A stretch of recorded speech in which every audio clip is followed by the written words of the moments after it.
Big boss Marathi season 6च्या घरातून या आठवड्यात एक धक्कादायक इविक्शन झालं आहे। या आठवड्यात या घरातून प्रभू शेळके हा घराबाहेर पडला आहे। प्रभू शेळके म्हणजेच काळू डॉन याचं विजेता होण्याचं स्वप्न भंगलं आहे। या आठवड्यात बिग बॉसच्या घरातून प्रभू शेळकेची एक्झिट झाली आहे। प्रभूने चालाकीने बिग बॉसच्या घरातील खेळ रंगतदार करण्याचा प्रयत्न केला। हा मुलगा गरिबीचं भांडवल करणार म्हणून प्रभूवर खूप टीका झाली होती, पण प्रभूने त्याच्या हसऱ्या स्वभावाने छोट्या छोट्या कृतीतून मनोरंजन करत राहिला।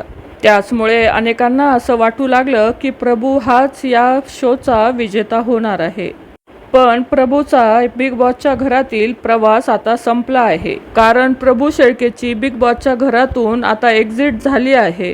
तो घराबाहेर पडला आहे। उद्या होणाऱ्या भाऊच्या धक्क्यावर प्रभू शेळके हा घराचा निरोप घेणार आहे। त्यामुळे बिग बॉसच्या घरात आता एकूण 9 सदस्य असणार आहेत। तर बिग बॉस मराठीच्या घरातून या आठवड्यात प्रभू शेळके हा घराबाहेर पडला आहे। तर तुमची याबद्दल काय प्रतिक्रिया आहे नक्की कमेंटमध्ये सांगा। धन्यवाद।